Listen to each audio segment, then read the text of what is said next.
peristiwanya dan perbuatannya tersangka ini termasuk sesuatu yang tidak wajar, sadis, kekerasan yang kita tutup bersama. Untuk itu kami Polda Jabar semaksimal mungkin akan mempersangkakan tersangka dengan pasal yang seberat-beratnya. Ini mohon dukungan semuanya supaya kekerasan yang dilakukan oleh tersangka ini mendapat hukuman yang setimpal. Di antaranya kami hasil gelar perkara, beberapa keterangan saksi, keterangan korban dan lain-lainnya, koordinasi juga dengan Kejati, Kejaksaan Tinggi Jawa Barat. Yang pertama adalah pasal 446 ayat 2 KUHP. Bunyinya setiap orang yang melakukan penganiayaan yang mengakibatkan luka berat. Ini 5 tahun. Kita lapis dengan pasal yang lain yang lebih berat, pasal 451 tentang penyanderaan. Ini ancaman hukumannya paling lama 12 tahun.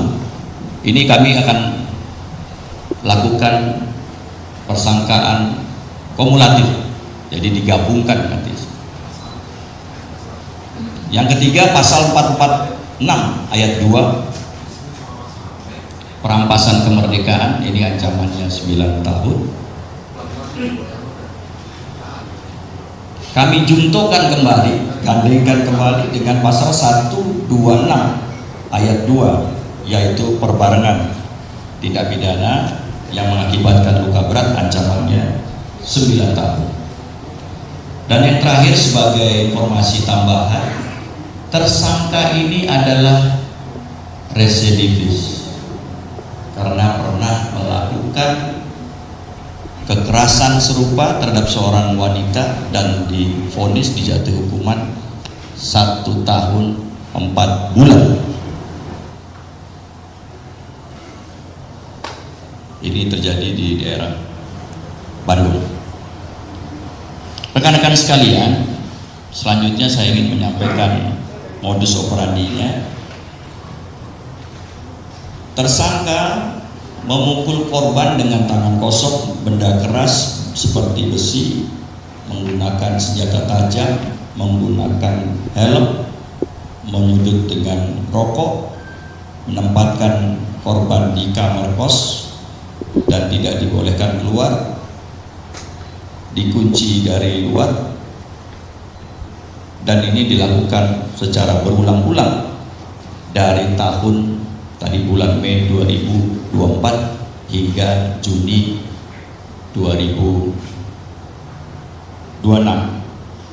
Dilakukan karena kekesalan, kecemburuan terhadap korban. Selanjutnya mungkin ini sesuatu juga yang menarik. Saya ingin menyampaikan bagaimana ceritanya pencarian korban.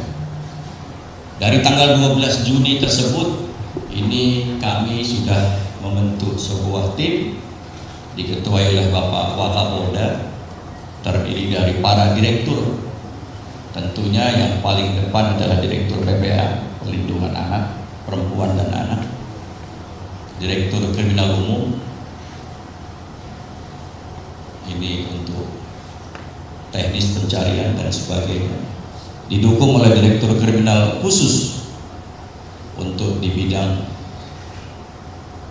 teknis-teknis yang melalui kriminal khusus, didukung juga oleh Direktur Cyber karena kami melacak melalui media sosial,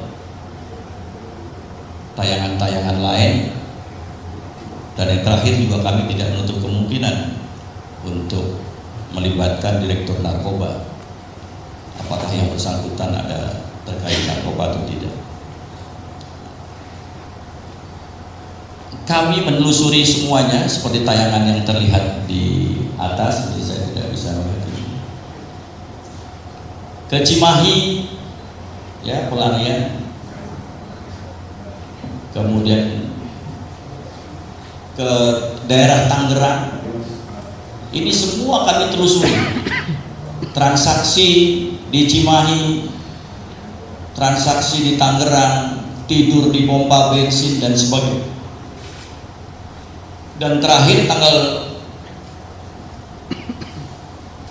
22 pada saat penangkapan itu dini hari kami menangkap keberadaannya melintas di sebuah jalan Majalaya dan berada di sekitar Anjungan Tunai Mandiri. Kami yakini benar bahwa itu adalah pelaku dan sebagainya. Dan kami terus men-searching, mencari semuanya di Majalaya, karena ini semua kami filekan semua pencarian teman-teman tim khusus ini. Dan akhirnya kami mendapat informasi bahwa dia berada di perumahan Gria Pesona. Dan pada pukul 18.30 kami lakukan penangkapan dan langsung kami bawa ke Polda Jabar sebagaimana pernah saya memberikan keterangan pers juga pada malam tersebut.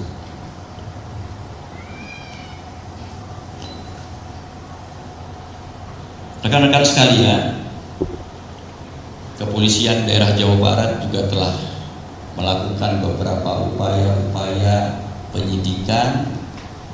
Ini tentunya terkait dengan korban. Ini menjadi prioritas kami. Kami bermohon kepada pihak rumah sakit untuk segera bisa merecovery. Kami bermohon kepada pemerintah provinsi juga begitu, supaya ini menjadi tanggung jawab kita untuk kita bisa kembalikan kondisinya pulih.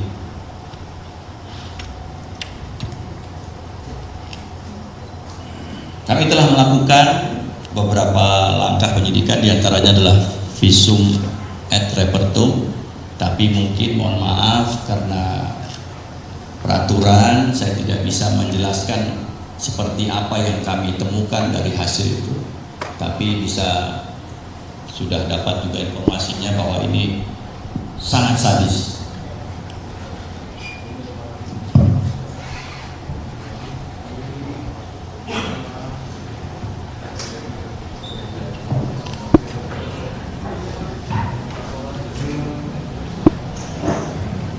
Selamat datang Pak Gubernur. Mungkin bisa saya teruskan kembali. Tidak itu saja, kami juga langsung menghubungi LPSK hadir di sini untuk minta pengawasan korban supaya korban ini tetap terjaga. Nanti LPSK silahkan untuk menceritakan seperti apa. Kemudian kami juga menghubungi Ikatan Psikologi Klinis. Kebetulan kami juga mempunyai salah satu ahli psikologinya di sini dan anggota daripada Ibu ini untuk melakukan pendampingan, termasuk kita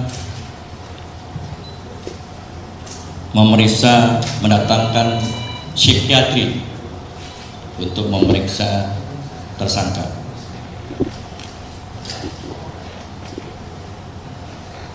Tindakan lain, memeriksakan semua barang bukti yang kita terima, mencocokkan golongan darah daripada saksi dan korban untuk kita kirim ke laboratorium forensik Polri.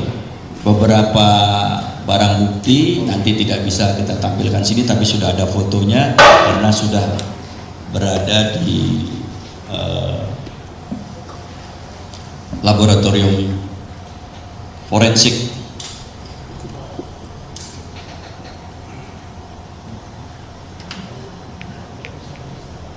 Bapak Ibu sekalian, selanjutnya Nanti juga bisa lihat langsung ada beberapa barang bukti, ada kartu keluarga yang mungkin tidak bisa juga kami tunjukkan, kemudian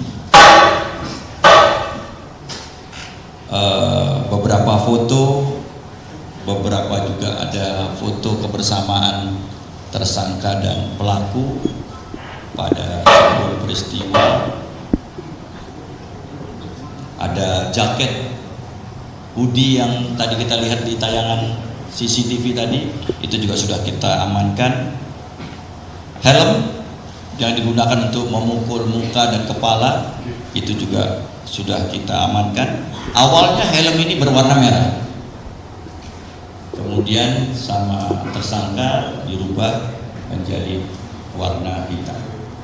Informasi tambahan ini saya menceritakan, tim ini selalu melaporkan kepada kami, ya banyak faktor-faktor kesulitan ketika kita mencari tersangka. Tersangka ini berlatarkan berlatarkan pekerjaan seorang debt collector di sebuah perusahaan. Sepertinya punya pengalaman yang cukup bagaimana mengejar debt collector sehingga dia bisa juga mengelabui kita dalam pencarian. Tetapi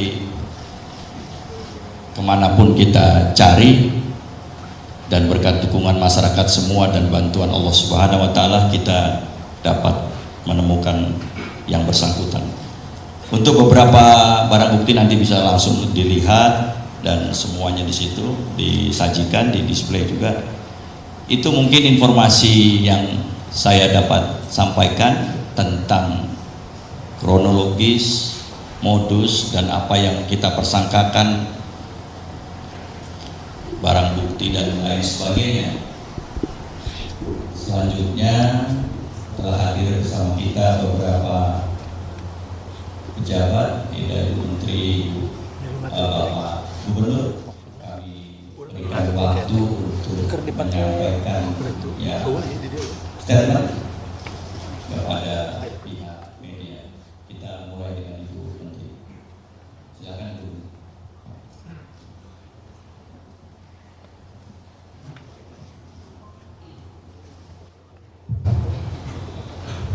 Baik, terima kasih.